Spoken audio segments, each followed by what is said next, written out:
this is unique. I did an interview with you when you became a scholar. I did an interview with you when you became a professional footballer, and now I'm going to do an interview with you, and I can't remember what the title is. But so, what are you? I am YDP lead coach. So it's fantastic to have you back at the club, Jack. Explain for the people at home, what does what did you say, lead YDP coach? Lead YDP coach. What does that mean? That basically means I'll just oversee 12s to 16s, those age groups. I'll be in the building full time. So obviously I can still be around like Chris Hackett, Pablo, who work with the 18s. Obviously I'm still very young, so like spending a lot of time in the building full time is just going to be great for me, just to learn off all these experienced, fantastic coaches around me, and then hopefully bring some bits of my own to those age groups. So you've got Les Taylor, Chrissy Hackett, Pablo. All the coaches are considerably older than you. Yeah. It's only a good thing, isn't it? You're only going to learn from them.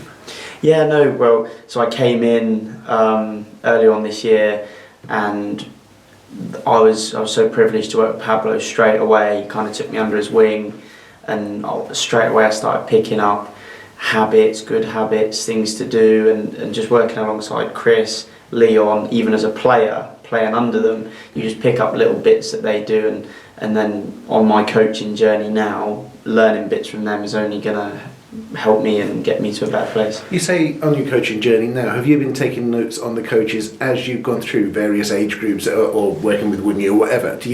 Have you always taken notes of what the coaches were doing? I think that's an interesting one, because I think if you'd have asked me at my scholarship if I wanted to be a coach, I think I would have said yes. But like when I was playing, I wasn't too interested in the coach. I was more working like for me as a player. But now I've looked at the coaching side of things, you can take, what I've learned is you can take little bits that you like from each coach. And so I'm working with so many fantastic coaches throughout the academy that I can take little good bits from each of them. And work the other way. You're working with kids of those age groups, and to me, and I'm in my early 30s now, Jack. Yes. I think you're not that much older than those kids. So does that help you or does that hinder you?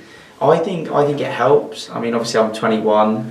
I think a big thing for me is that all these players, I joined Oxford Academy when I was under 12s, so I've actually been through the exact pathway that they're going through, made it to a scholarship and then made it to a professional contract. So the fact that I've been through that pathway, I know the highs, the lows, I think that's a positive thing, and I can help the boys in a way that maybe some people that haven't been in that pathway can do. I don't want to dwell on this. There are lows.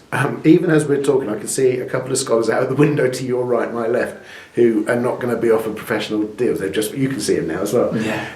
Their world's in turmoil this week and stuff. But you're a fantastic example of.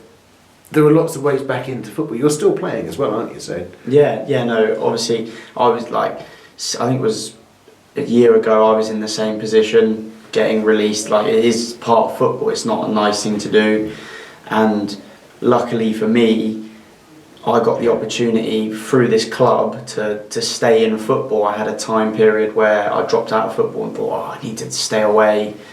I lost my head a bit with football, but that's normal. That's what people do. Yeah, and it took me some time, and what I learned was that for me, my passion was football, whether that was coaching, whether that's playing. I still play for Banbury now, and also coaching as well has kind of just opened another door. And I was very fortunate for a member of staff, Dan, to ring me, and he asked me if I was interested in coaching, and at that point I wasn't doing much, and it really came at a good time for me, just being released, and it gave me like a new passion, a new drive, and a purpose to my day. So I'm very thankful. You're a very modest young man. Dan called you because he could see something in you that we could all see in you, that we've all seen in you since you first came in the door. So don't be modest about that.